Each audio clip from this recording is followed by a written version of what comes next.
Oke, apakah sudah nampak? Ya, Pak. Sudah, Pak. Oke, pada hari ini saya akan menjelaskan masih terkait tata dokumen AMDAL yang sudah dijelaskan yang minggu pertama ya. Jadi pertemuan hari ini bagaimana sih tata cara pelaksanaan AMDAL? Ada step-step yang harus dilalui. Jadi ada beberapa step dari awal, nanti Bapak jelaskan dari awal sampai akhir. Nah, ini terkait contoh ya, contoh pemanfaatan kawasan reklamasi. Kalau kalian melihat di daerah Jakarta yang sekarang mungkin sudah jadi ya, di situ ada kawasan yang dipergunakan untuk perdagangan ataupun ada tempat tinggal. Nah, kenapa sih namanya? Kenapa sih ketika kegiatan reklamasi perlu AMDAL? Karena di sini kalian perhatikan di sini kegiatan reklamasi kan intinya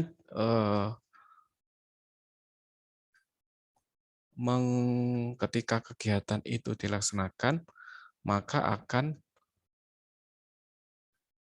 mengganggu biota atau akan menimbulkan dampak yang sangat besar terhadap lingkungan. Utamanya adalah di daerah laut di sini ya. Karena kan akan mengganggu biota, kemudian mengganggu di sekitarnya. Maka ini perlu AMDAL. Nah, persyaratan dalam memenuhi ketentuan pemanfaatan kawasan reklamasi harus ada AMDAL-nya. Selain itu, kalau kita berbicara transportasi, itu ada andalalin. Jadi dampak lalu lintasnya. Nah itu kalau dampak lalu lintas dipelajari di teknik lalu lintas ya atau sistem transportasi. Nah, ketika AMDAL ini dilaksanakan, maka ada biaya dampak pembangunan atau namanya development impact fee. Jadi ada biaya yang harus dikeluarkan untuk mengganti ketika ada pembangunan. Nah, itu biasanya dikeluarkan oleh pemerintah daerah. Nah, ini contohnya di Jakarta ya. Berarti ada perda. Perdanya nanti dikenakan biaya dampak. Karena ini ketika melakukan reklamasi, ini contoh ya, ketika melakukan reklamasi di sini, maka biota-biota yang di dalam laut ini maka juga akan terganggu. Maka perlu adanya nanti bagaimana di AMDAL itu nanti bagaimana cara solusi alternatifnya, bagaimana caranya kalau ada seperti ini, bagaimana solusinya seperti itu.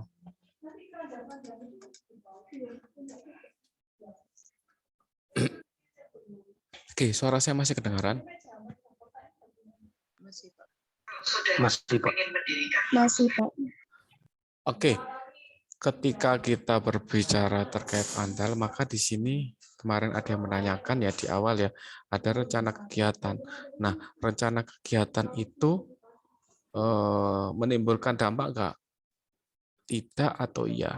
Kalau rencana kegiatan tersebut tidak menimbulkan dampak, maka bebas AMDAL yang seperti Bapak jelaskan, maka hanya perlu OKL dan UPL, upaya pemantauan lingkungan dan upaya pengelolaan lingkungan. Nah, kalau kegiatan itu berdampak penting, maka perlu adanya AMDAL dan serangkaian-rangkaiannya. Sehingga nanti fungsinya apa? Untuk mengukur kelayakan lingkungan, seperti itu. Nah, ini kerangka penyusunan, kerangka pikirnya. Bagaimana dari awal penyusunan. Nah, kalau kalian melihat di sini, yang warnanya ungu adalah rencana kegiatan. Nah, dari rencana kegiatan itu diidentifikasi apakah menimbulkan dampak atau enggak.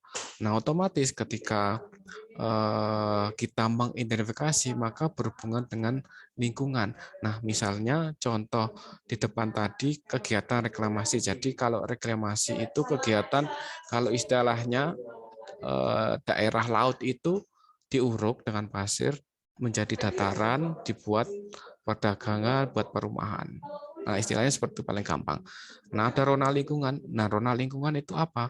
Rona lingkungan itu yang terdampak akan ada biota laut dan lain sebagainya di situ. Kemudian dampak itu didetailkan. Dampak potensialnya apa aja? Dampak A, dampak B, sampai dampak F. Nah, dari dampak ini kita evaluasi. Nah, dari evaluasi dampak itu harus keluar nanti solusi. Bagaimana kira-kira penyelesaian permasalahannya? Bagaimana kira-kira perakiraan dan evaluasi dampaknya? Nah, ini perakiraan itu besaran dan sifat penting dampak untuk setiap kegiatan.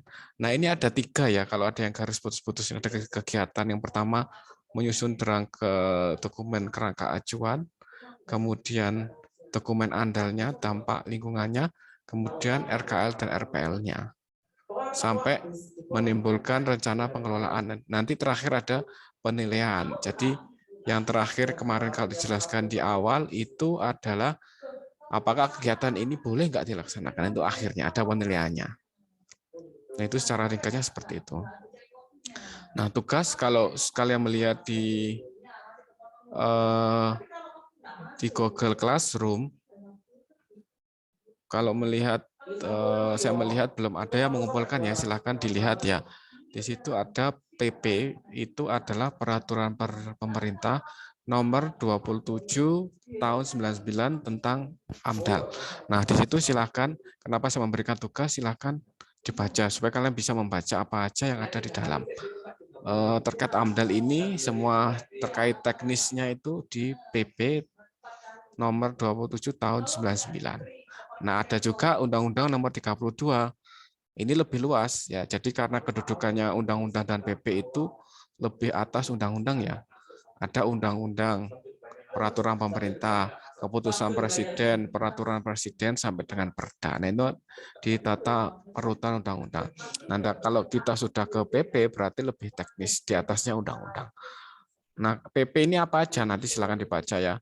Silakan dikerjakan, dilihat di Google Classroom. Apa aja yang menjadi tugasnya. Tugas kalian di peraturan pemerintah nomor 27 tahun 99 tentang AMDAL. Jadi kita masih memakai peraturan pemerintah. Nah, misalnya ada peraturan terbaru, maka peraturan lama itu menggantikan yang terbaru.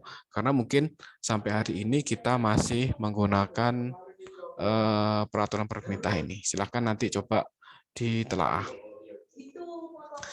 Nah, kita masuk bagaimana sih proses pelaksanaan AMDAL. Kita tetap mengacu ini tadi ya, di peraturan pemerintah apa aja sih. Bapak akan mencoba mendetailkan secara garis besar aja apa aja yang harus dilakukan. Nah, ini ada peta perangkat perlindungan dan pengelolaan lingkungan hidup. Nah, kemarin ada yang tanya ya, bagaimana ketika AMDAL itu dilanggar, ini kan ya, ini bisa yang sebelah kanan ini warna biru, izin usahanya dicabut atau terkena yang paling atas terkena sanksi pidana seperti itu ya. Nah, ini kalian harus bisa membaca di sini bagaimana urut-urutan AMDAL itu letaknya di mana. Nah, ketika di sini ya AMDAL, ketika AMDAL ini dilaksanakan, kita harus melihat peraturan yang lain, kita harus melihat di rencana tata ruang, di sini namanya rencana tata ruang wilayah, bagaimana kedudukannya, misalnya daerah tersebut adalah kawasan lindung, maka kita tidak boleh di rencana tata ruang wilayah, tidak boleh dilakukan pembangunan. Maka harus melihat yang selain dari di dokumen perencanaan, yang kedua kita harus melihat di peraturan. Makanya di tugas kalian harus tahu peraturan pemerintah yang tentang AMDAL itu isinya apa, kemudian ada peraturan undang-undang yang lain seperti itu. Nah, bagaimana sih prosedur kerjanya? Kalau kita prosedur kerja namanya SOP, apa aja yang harus? Jadi urutannya itu ada penapisan, ada pelingkupan, ada kerangka acuan, ada andal sendiri, ada penyusunan RKL dan RPL, ada penyusunannya sendiri, laporannya itu, dan ringkasannya. Nah, ini harus dilakukan di awal. Nah, kita breakdown dari awal ya, di penapisan. Nah, ketika gimana sih kriteria, kemarin ada yang menanyakan bagaimana Pak kalau kegiatan itu terkena AMDAL. Ya kita lihat dulu di sini, kita lihat diagramnya di semua proyek. Nah, daftar penapisan ini ada di Capmen. Apakah perlu AMDAL atau AMDAL? Nah, di Capmen ini ada kriteria mana aja yang kegiatan yang harus terkena AMDAL. Nah, misalnya di situ ketika suatu kegiatan A tidak perlu, maka tidak perlu menyusun AMDAL ke rangkaian yang sebelah kiri. Maka hanya perlu menyusun upaya pemantauan lingkungan. Nah, ini juga berupa dokumen, tapi tidak seribet AMDAL. Karena memang kegiatannya tidak menimbulkan dampak yang besar. Nah, kalau menimbulkan yang dampak besar, maka kita beralih ke sebelah kiri, maka perlu AMDAL. Nah, ketika perlu AMDAL, apa yang harus dilakukan? Maka perlu yang pertama kita menyusun kerangka acuan. Kerangka acuan itu seperti kalian menyusun proposal, ada latar belakang dan lain sebagainya. Kenapa perlu diadakan kegiatan ini? Nah, seperti itu. Nah, kalau ini lihat di diagramnya ini, bisa dilihat arah panah ya. Perlu AMDAL, maka kerangka acuan sementara dibikin, ada pelingkupan, ada kerangka acuan nanti disempurnakan. Nah, di situ ada juga namanya FGD ya, jadi melibatkan masyarakat sekitarnya diikut sertakan. Jangan sampai ketika menyusun kegiatan itu menimbulkan protes dari warga sekitar misalnya. Kemudian prakiraan dampaknya seperti apa, evaluasinya seperti apa, penyusunan RKL, RPL, dan laporan. Nah, nanti dari Komisi AMDAL setelah diteliti semua, setelah dilakukan, maka boleh dilaksanakan ya atau tidak. Kalau iya, maka proyek dilaksanakan. Kalau tidak, bagaimana nanti selanjutnya? Apakah harus ada kalau tadi lihat contoh yang di awal tadi, proyeknya boleh dilaksanakan, maka ada kompensasinya. Mereka harus membayar biaya kompensasi, misalnya dari pemerintah Kota Jakarta seperti itu. Nah, ini kalau ke urutannya tadi ada saya bikin diagram, ada penampisan, pelingkupan, kerangka acuannya, ada andalnya sendiri, ada RKL-nya dan RPL-nya. Apa sih masing-masing ini? Artinya kita breakdown satu persatu. Oke, sebelum saya breakdown ke belakang, ada yang ditanyakan? Suara saya masih terdengar ya?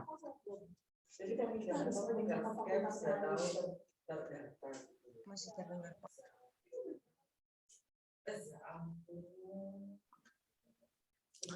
Oke, ada yang ditanyakan sebelum saya melanjutkan. Ini kalian makanya saya share di Google Classroom harus kalian baca dahulu. Kalau enggak nanti kalian kebingungan. Nah, sehingga ketika Bapak menerangkan itu kalian tahu mana yang perlu ditanyakan, mana yang sudah mengerti, atau yang kalian belum mengerti. Oke, ada yang ditanyakan sebelum saya lanjutkan?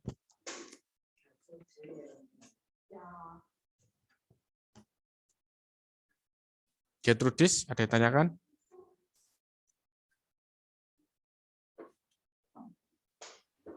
Mungkin kalau dari saya, Pak, tadi kan saya lihat singkatannya itu, Pak, ada yang AMDAL dan ANDAL ya, Pak. Apakah itu sama gitu ya, Pak, atau ada perbedaannya, Pak? Oke, nanti jawabannya saya jelaskan ya. Nanti ada penjelasan dari masing-masing ini. AMDAL dan ANDAL itu beda. Kalau AMDAL ini kesatuan semua ini. Kalau ANDAL ini ada prosesnya nih masing-masing. Ini memang namanya makanya kalian baca dulu di peraturan pemerintah memang namanya ANDAL. Nah, ini ada prosesnya mulai penapisan. Nah, nanti di penapisan itu, oke saya lanjutkan ya sambil menjawab pertanyaannya Gertrudis.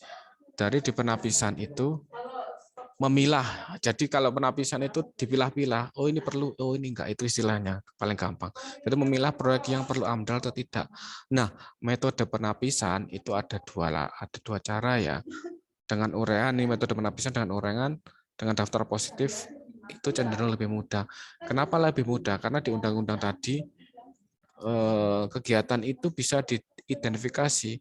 Misalnya kegiatan itu memerlukan lahan berapa hektar. Makanya harus tahu di undang-undang tersebut mana yang sudah positif harus AMDAL. Kemudian langkah penapisan itu ada 2 tahap. Tadi ya dengan tahap positif, 1 tahap dengan tahap positif dan 2 tahap. 2 tahapnya seperti apa? Nah, kalau daftar positif, maka daftar perubahan dan dampak dapat diakibatkan oleh pembangunan. Bila proyek masuk daftar positif, nah bagaimana Pak caranya mengetahui daftar positif? Nanti ada kriterianya, kegiatan mana aja yang perlu AMDAL. Misalnya tadi dilaksanakan di sekian hektar, kemudian menimbulkan dampak itu ada nanti bidang, misalnya A di bidang perkebunan, B di bidang pertanian itu ada nanti di di peraturannya. Kemudian memuat dampak yang dapat diakibatkan proyek dengan kriteria prevalensi, lama, frekuensi, risiko, nilai penting, dan penanggulangan. Nah, ini pengertiannya ada di peraturan. Makanya nanti di tugas itu bisa kalian nanti nyambung, bisa kalian baca dan bisa kalian kerjakan. Oh, misalnya contoh lama dan frekuensi. Nah, yang termasuk lama dan frekuensi itu kegiatannya itu nanti berapa lama kegiatannya itu, perencanaannya kegiatan proyek itu, dan frekuensinya berapa lama. Nah, nanti hubungannya misalnya dengan limbah. Misal kegiatan tersebut menimbulkan limbah, maka limbah tersebut harus punya namanya IPAL. Harus ada sebelum dibuang ke sungai, harus punya IPAL seperti itu. Nah, maka yang kegiatan tersebut masuk daftar positif otomatis butuh AMDAL seperti itu. Nah, kalau penapisan satu tahap semua, jadi kayak gini diagramnya paling mudah. Penapisan menggunakan positif kalau masuk daftar ya langsung, kalau tidak masuk daftar nanti ada daftarnya ini nanti di belakang ya. Kalau tidak masuk daftar maka tidak perlu, kalau masuk ya langsung perlu. Langsung kalau perlu AMDAL langsung mengikuti apa namanya? Tahapan-tahapan yang tadi. Kalau penapisan 2 tahap berarti seperti ini diagramnya. Semua kegiatan ada penapisan tingkat pertama, ada dampak penting, ragu-ragu, dan tidak dampak. Tidak ada dampak. Kalau tidak dampak otomatis tidak wajib. Nah, kalau ragu-ragu berarti ada tingkatan lagi. Ada namanya di asesmen lagi. Kalau ragu-ragu ada penapisan di tingkat kedua. Kalau ada dampak penting langsung tetap kena wajib. Kalau tidak ada lah tidak wajib AMDAL.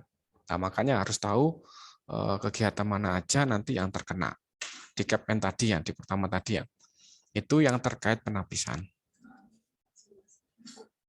Kemudian tadi apa? Yang pertama penapisan, yang kedua ada pelingkupan. Apa sih pelingkupan? Jadi pelingkupan ini membatasi penelitian AMDAL pada hal penting untuk pengambilan keputusan.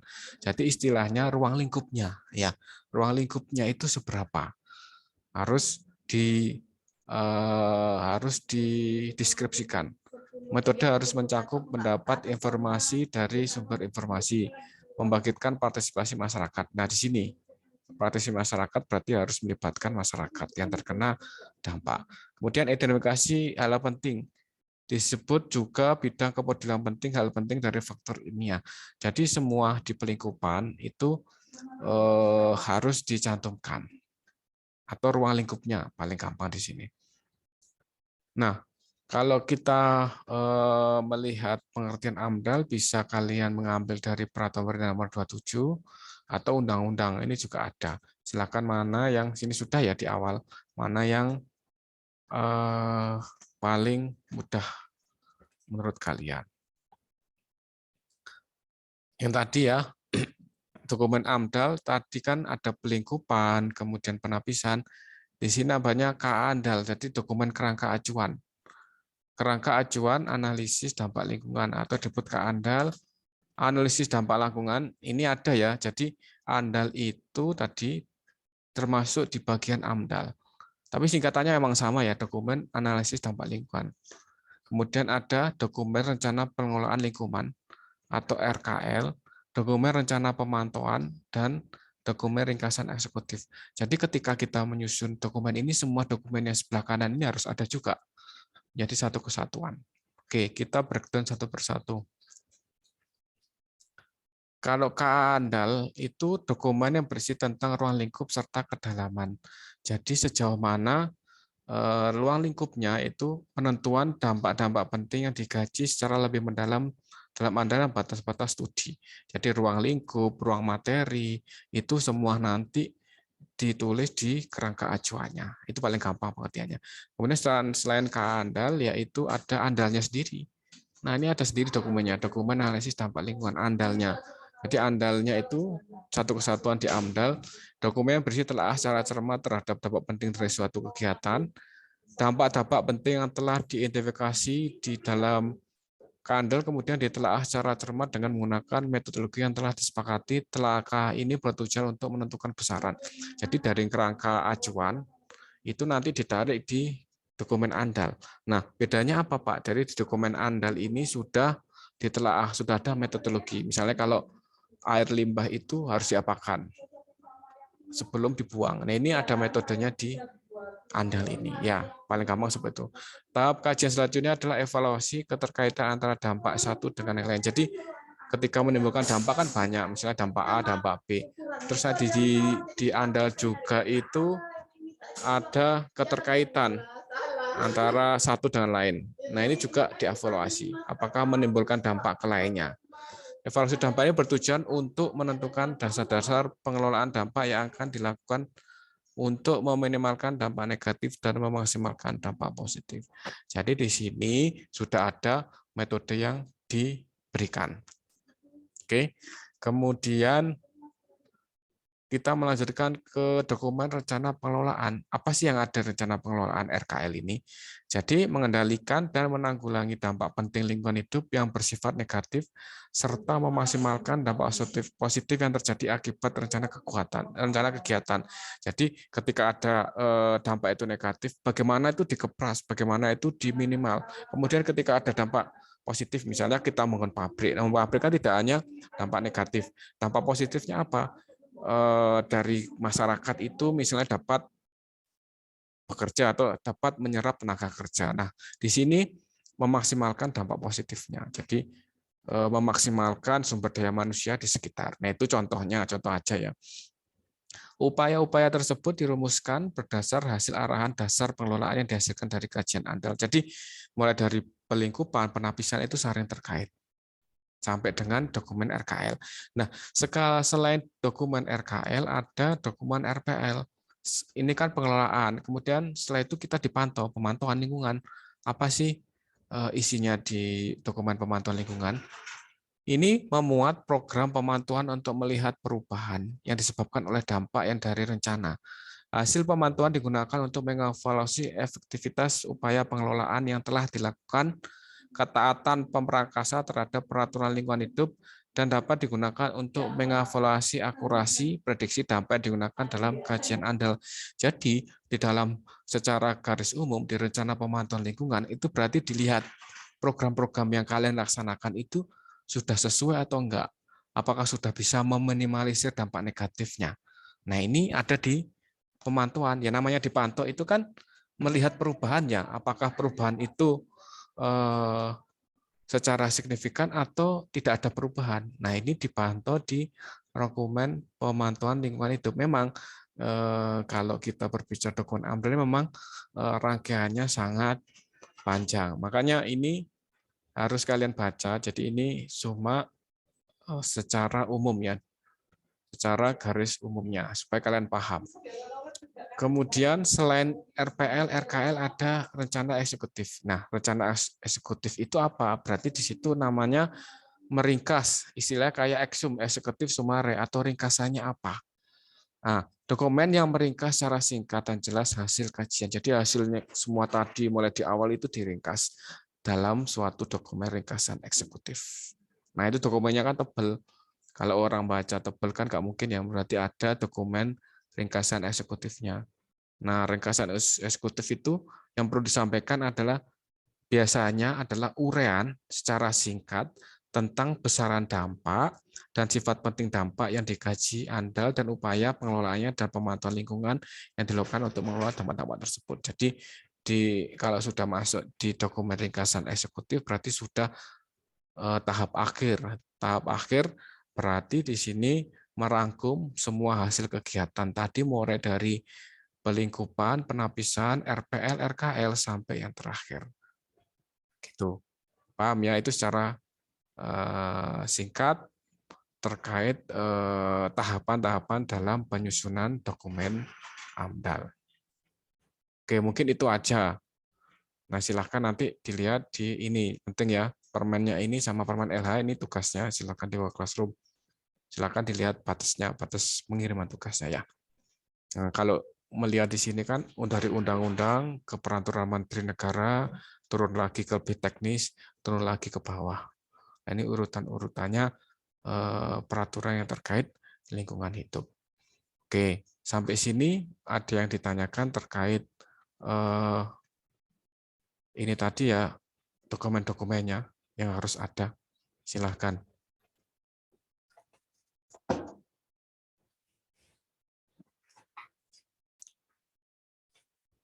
Ricardo, silahkan. Kalau ada yang ditanyakan, dan memang harus tanya ya. Jeffrianus,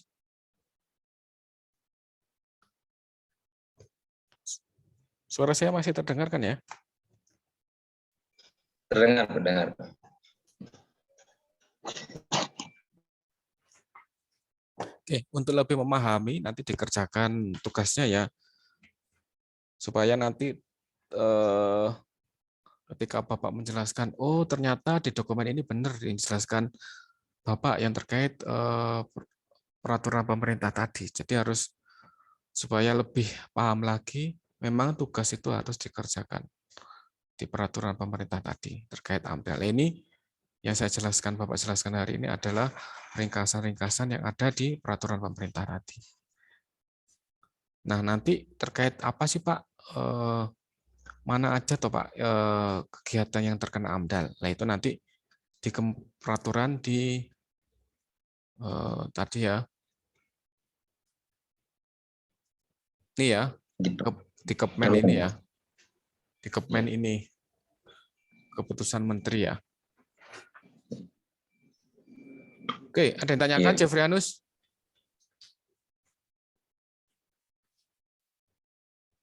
Tidak, Silakan.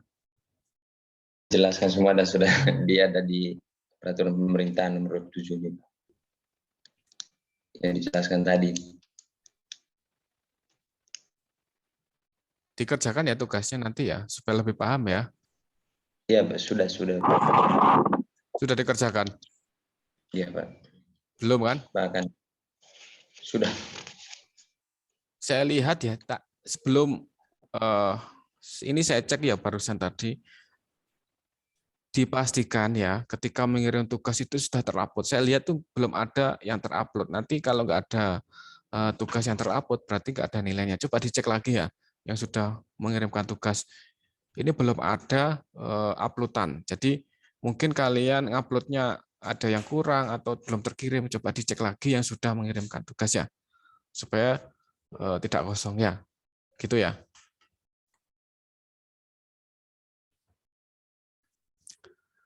Sani, silakan Sani. Mana Aksani mana?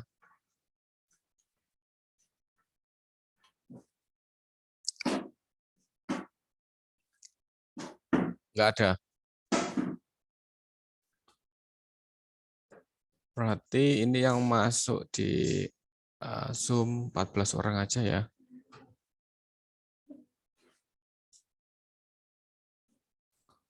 Maria, ada pertanyaan? Maria Novriati. Tidak ada, Pak.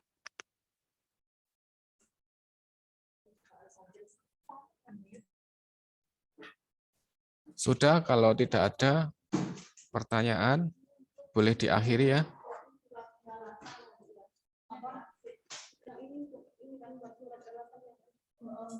Saya akhiri ya. Ada pertanyaan lagi nggak?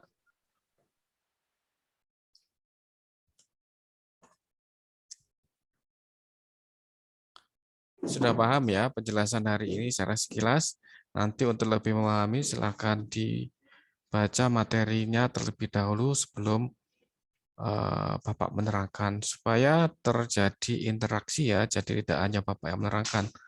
Kalian ada pertanyaan, kalian ada undang-undang gitu ya. Oke. Kalau tidak ada pertanyaan, saya tutup untuk perkuliahan hari ini. Semoga sedikit kalian paham dan dibaca lagi materinya di Google Classroom. Terima kasih atas perhatiannya. Selamat pagi. Assalamualaikum warahmatullahi wabarakatuh. Tetap semangat. Waalaikumsalam Ya, warahmatullahi selamat pagi, Terima Pak. kasih Pak. Selamat Oke. pagi, Pak. Terima kasih.